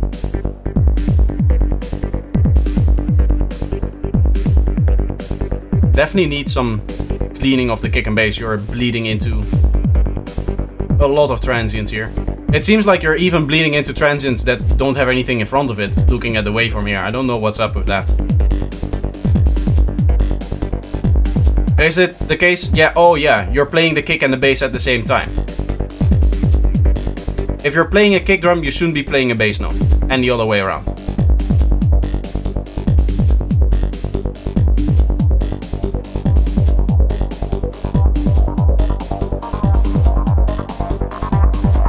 Is it possible that I recognize one of my own presets here? I always relate funk to drifting cars. Yeah, you see it a lot in the hype edit community, I guess.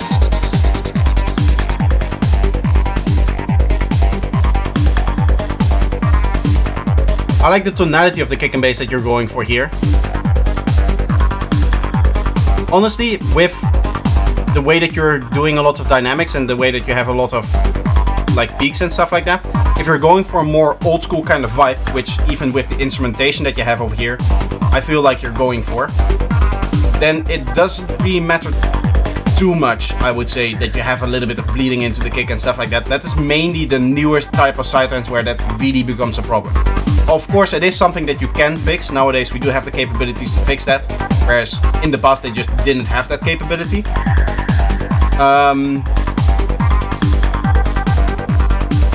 It's maybe something that to look for, especially when it comes to the bleeding of the kick into the last 2 bass notes over here. Like the kick is maybe a little bit too long.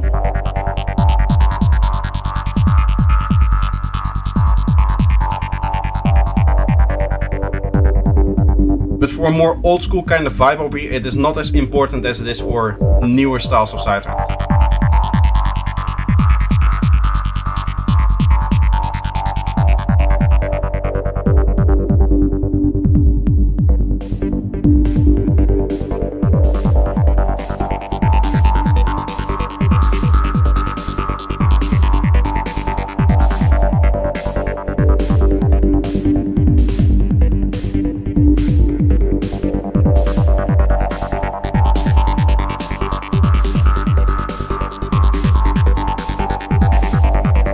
Here it is indeed a little bit repetitive, but only in a way that it needs to build up to something. Right now it's just kind of playing statically, and with a few extra modulations it could actually build up to something.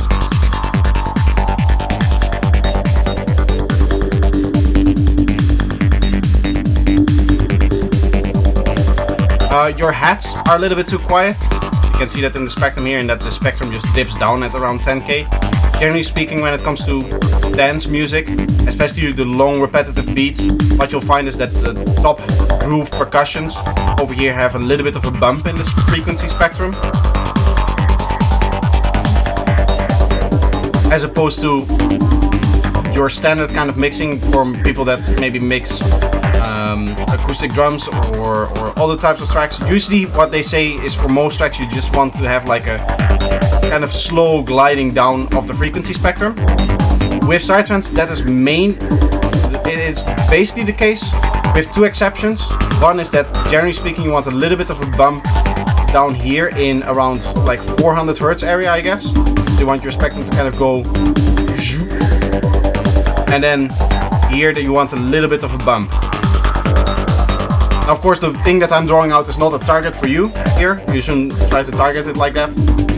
But maybe some of the things that you can do is lower on the kick and the bass a little bit the 400 to 500 Hertz area with a nice broad Q factor, and then take your hats and boost those up a little bit in volume, or add a plugin like Lufticus to your hats. Lufticus over here. This is a free plugin. You can set it to 40k and then you can up this until you get a nice spicy high frequency feeling out of that, as opposed to the more flat feeling that you have now.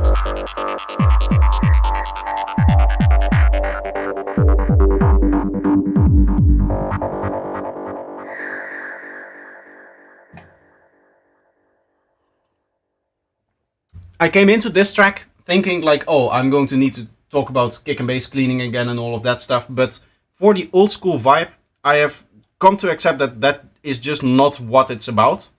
So that doesn't really matter if I get feedback on that. It is something that you could improve. Of course, it is always a way to improve your track is to get a little bit of extra punch out of that by cleaning your kick and bass, but it's like, I also feel like it's part of the genre that it's not clean, that it's not perfect. You know what I mean? That is kind of the technologies that they had to deal with back when they were making the old school type of psytrance in the 90s, the early 2000s, that kind of area over there, I would say, or even earlier if you're looking at like the actual old school Goa, which was more the 80s and even the 70s, I believe, like 75, 76 is when it started. I'm not familiar too much with the history of the genre and stuff like that. But I believe that is the case. Did I get it? No. That's annoying. I have those inserts. I have a whole bunch of different things to try to get rid of the mosquitoes in this apartment, but anytime that you murder one, another one comes back and it just replaces it, and it's an endless cycle.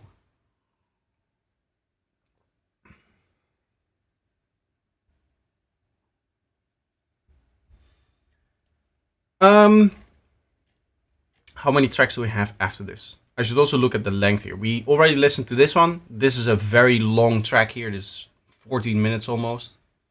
This is a shorter one.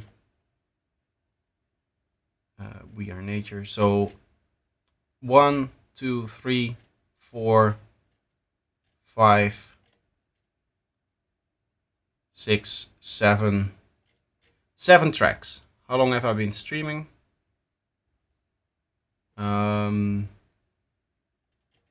Yeah, this should get me to maybe roughly 2 hours, like 2 hour 30, I think, with the length of the tracks and all of that.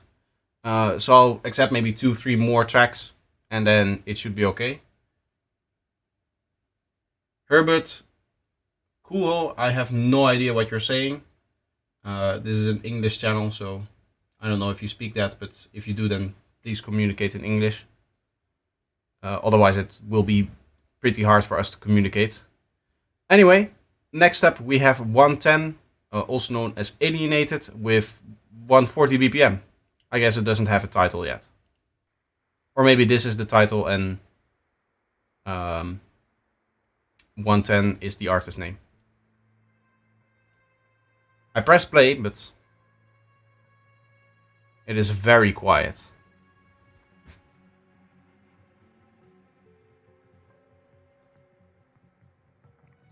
Good afternoon, thanks for the classes. It's helping me a lot. Send hug to the people watching you from Salvador, Bahia.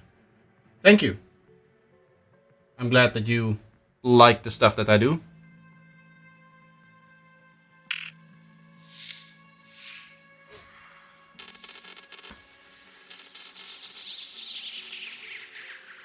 This is a very quiet intro. I would say too quiet.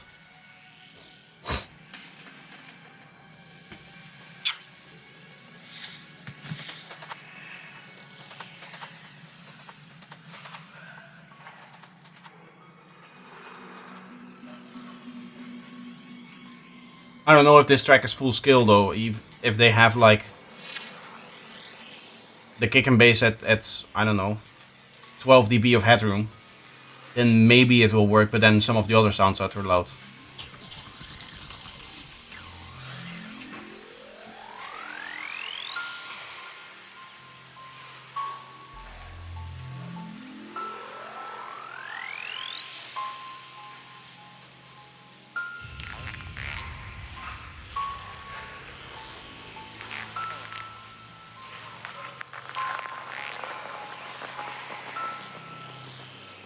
Overall, I am a fan of the textures that you have made here.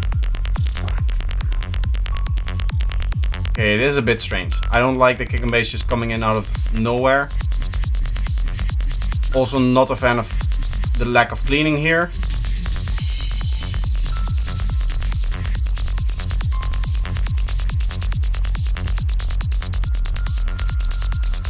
It feels like the kick and bass doesn't work in the rhythm that the piano set up. Some very strange synths here. Here you can see an issue that you often have with some sound design is that in this case it's fading in, right? It's almost like you took a sound that was working and you reversed every individual hit of it.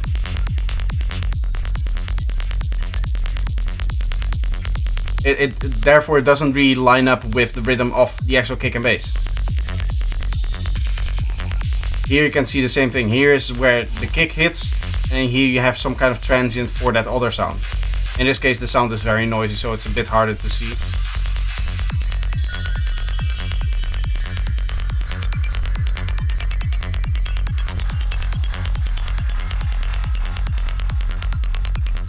I can make this a little bit louder though,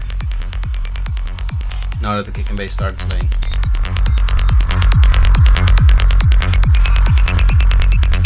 Very sub-bass heavy track, way too sub-bass heavy.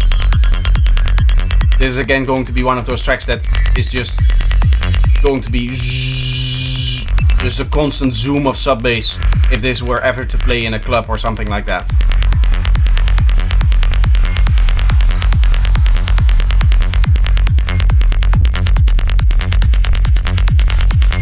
Also, as I said before, the cleaning is a very big problem. You can hear it in these transients.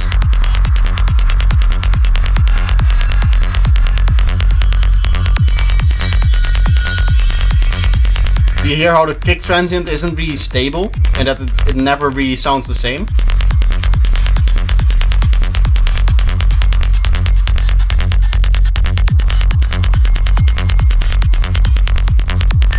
That's a very big issue.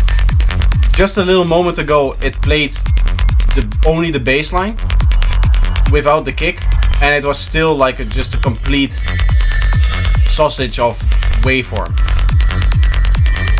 And that it didn't leave the space where the kick would normally be. If the kick isn't playing, it's still the whole waveform is occupied by just the bass part, which means that there's no space for the kick.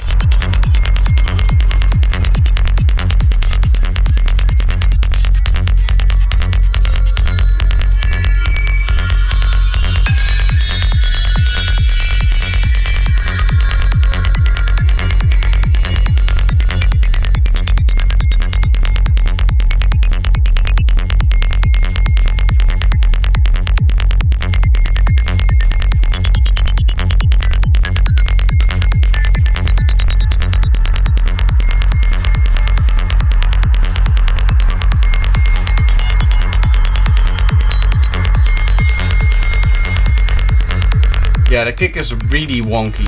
I have no idea why the transient would change this much, even from the bleeding into it.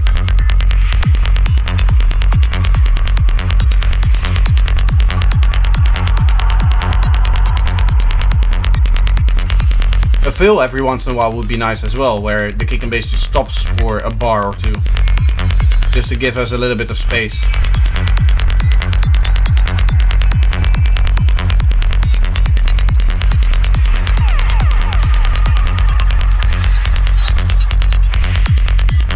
That was a spot where the kick wasn't playing, and you couldn't even see it in the waveform. My chat has once again decided to change language.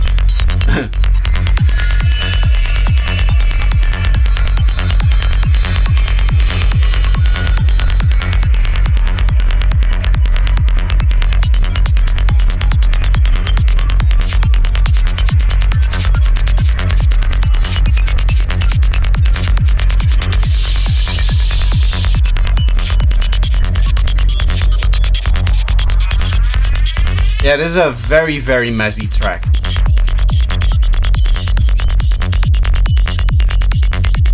Like, the kick changes tonality from time to time.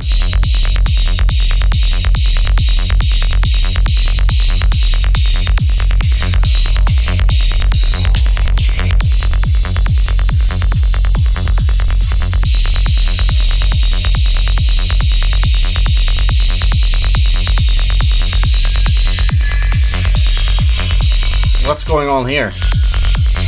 It's a hat that is placed on top of the kick, but it changes around.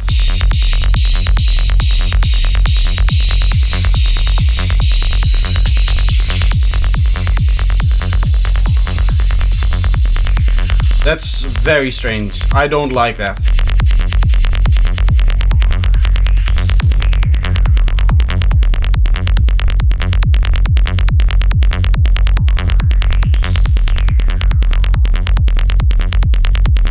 There's some very strange clicks happening here as well.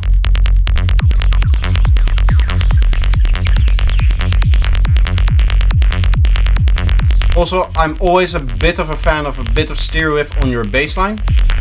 Of course, in a controlled way with a plugin like M Stereo Spread, where you turn up the lower frequency a little bit. That is very important if you're stereoizing your bassline. That the lowest few frequencies are still mono.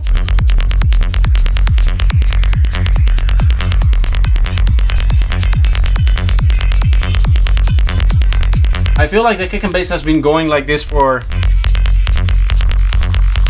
like 6 minutes now. It feels much longer than that. Part of that is because you've been using the same melody over and over again, and the other part is just because I'm really not a fan of the extreme lack of cleanliness in this track on the kick and bass.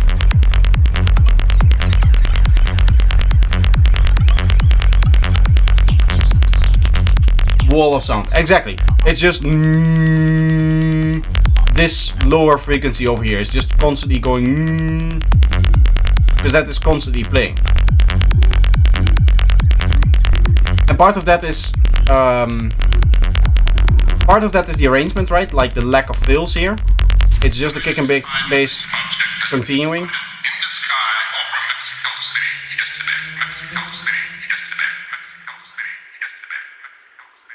The vocal is both loud, has enough space, and isn't understandable.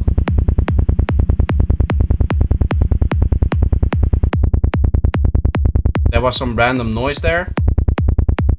We have a very strange kick and bass over here.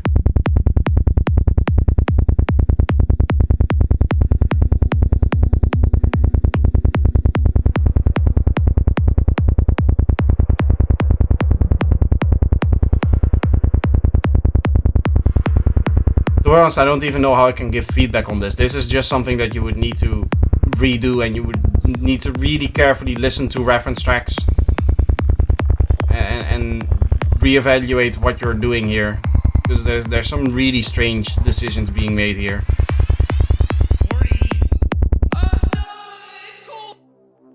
What the hell is this?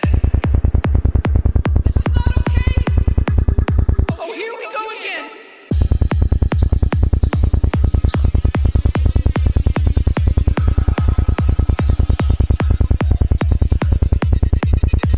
This kick and bass is better, do you think so?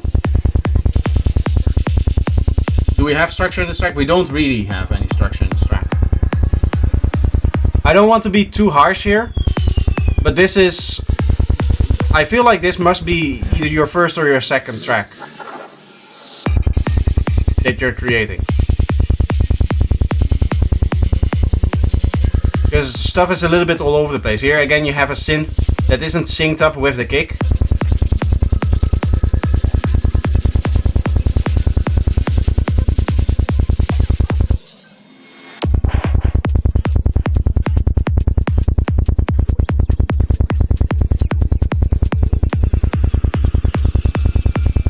Now there's a hat loop that isn't even in the same BPM as the kick and bass.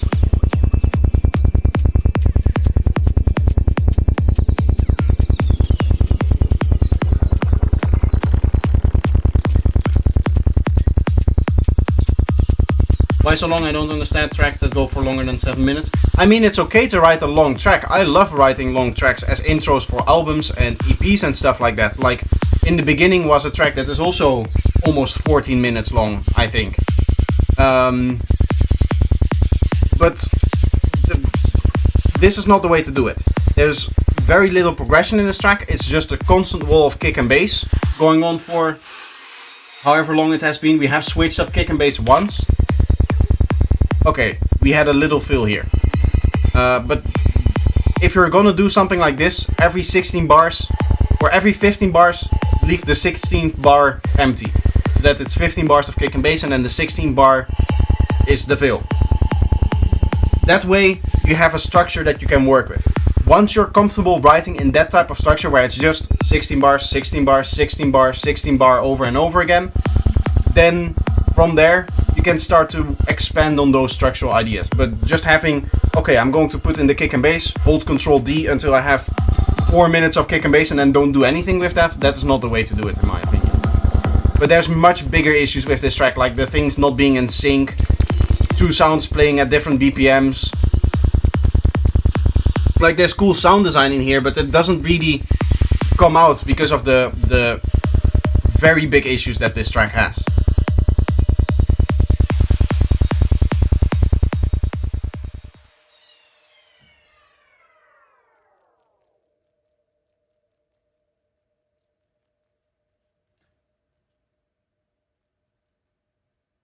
I'm sorry if I got a little bit harsh on this one, with the way that I spoke on it, but I always have to assume that people, like, this is their first or second production or something like that. They gave me no reason to say that, and I believe this person has already sent one track. Can I search that? I should maybe not do that here.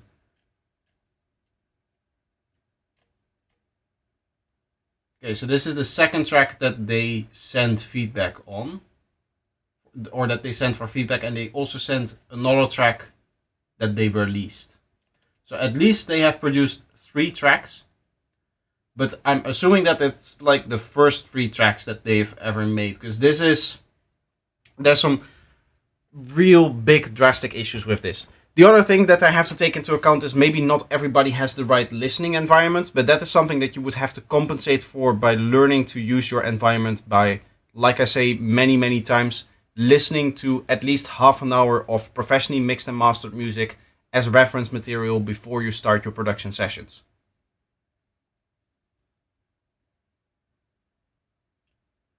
But this track, this has a lot of issues. I'm sorry if I'm being too negative, 110. That is not my goal here, of course, as you can imagine. I don't know if you're here in the chat, if you're going to watch this back later, but there's many issues with this track. You need to, in my opinion, reevaluate your, not per se your workflow, but the way that you think about what elements need to do within the track.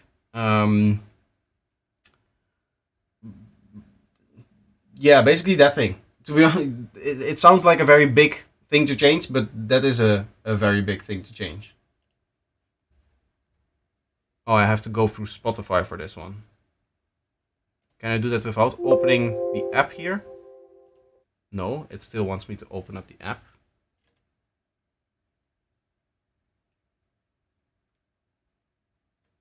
Okay. Then I can play it like this. Maybe I should put a rule in here not to use Spotify, because Spotify is also annoying. I need to rewrite this anyway, because I'm also not happy with the second rule, the way that it's written, in the sense that people can submit remixes that they do fully own the copyright to, and I would technically allow them, or I would technically need to play them because it's not subject to this stuff here. But I want to write it in a way that it's any remix, bootleg, or edit will not be played for copyright reasons. Sonarworks is also a huge game changer if you have not treated your room. Yeah, but there's many bigger things that you can do. I don't use Sonarworks, and I'm happy with my mixes. It took me 12 years to get there, but over the last 3 years, I've made more progress than in the first 9, and that is purely because I was listening to music every day in those last 3 years. Not even 3, 2 years. It's been 2 years now that I've gone out of the house, roughly. A little more. Is it 2 or 3?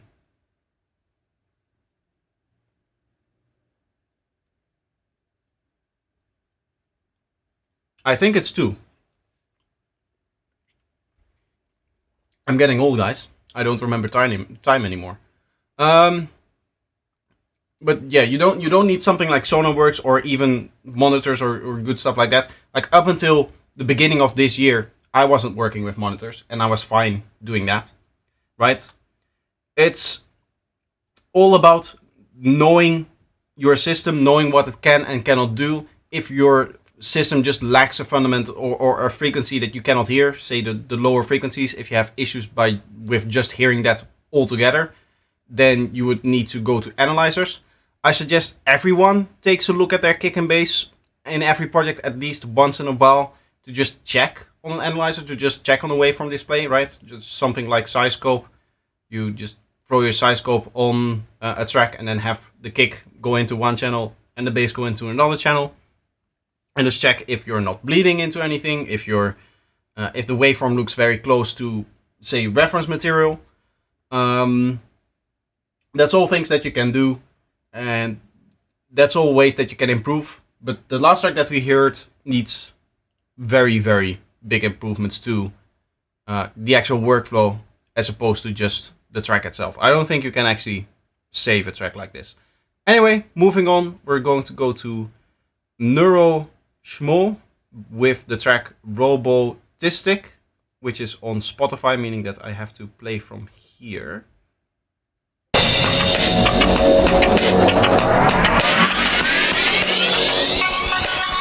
Sorry for the loud sound.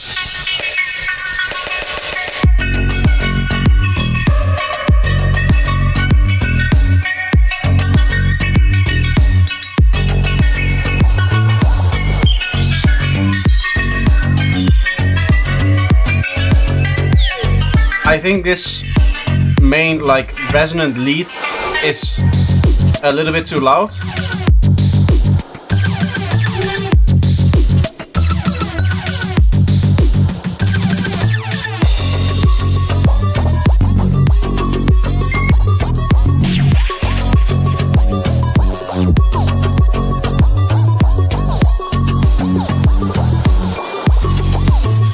When you're sidechaining, make sure that the sidechain engages before the kick drum. Right now it plays full volume up until the kick drum and then it just slides down.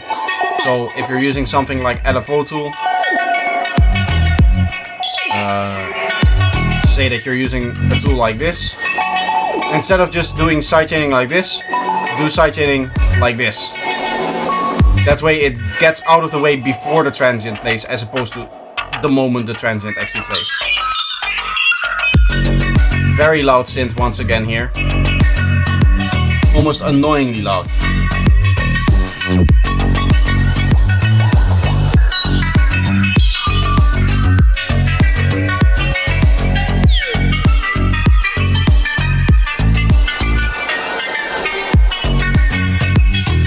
I'm not a fan of the reverbs strangely kind of coming in like that. It sounds like they're getting ducked out of the way in a strange way.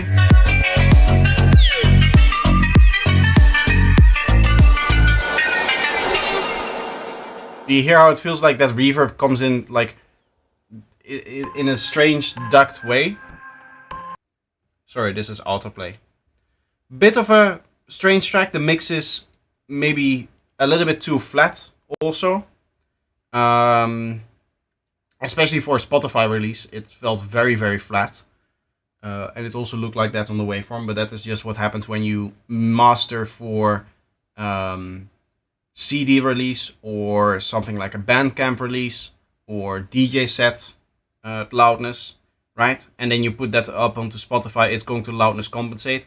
That is okay, that's not really that big of an issue. You could go and do multiple masters, but I don't do that, so that's okay, but... And like many people don't do that, so that's not really a big problem. The bigger problem is that even within like loud music, this was very flat in terms of loudness. Like the intro was loud. Of course, we had that little issue with when I pressed play it being too loud because I still had the volume up from compensating the last track. But this track felt really flat around through the whole thing. Like fills were equally loud as the part where the kick and bass was. So it feels like you're over compressing the track.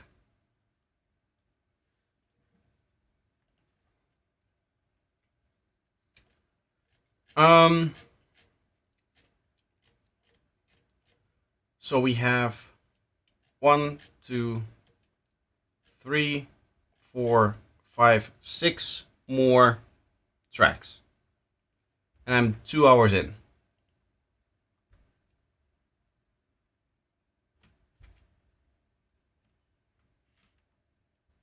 I am losing a little bit of energy today. I'm not at my highest. So I'm probably going to close the queue for now.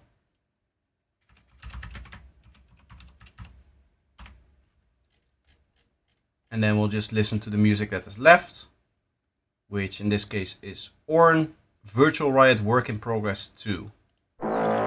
Interesting.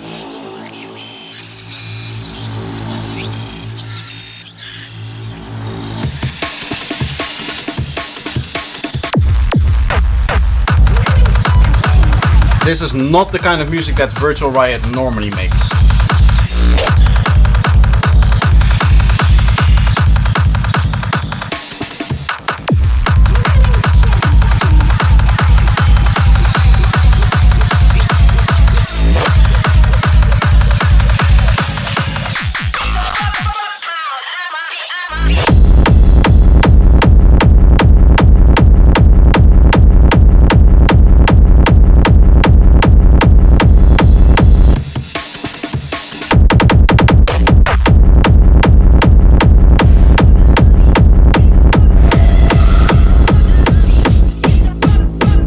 Not much to say, it's very, very clean sounding.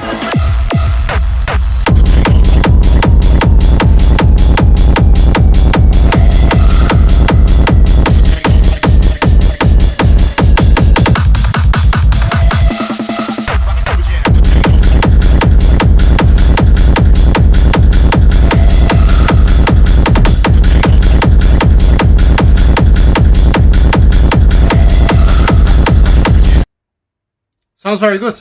I like it. I like where this is going. I think it's time for me to take another quick break. To be honest, I'm not feeling super well, and it's suddenly kind of flaring up in a strange way. So I'm going to take a quick break, see if I can fix that by going to the toilet. And then if that's not the case, then I'll end the stream. Otherwise, I'll just continue. Can I just get a track here? Thank you. I'll take a quick break. If I feel good, I'll come back. If not, then I'll finish the stream. I think you can even hear my stomach coming through the microphone now. But I have to quickly go.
Let's suppose that you were able every night to dream any dream you wanted to dream.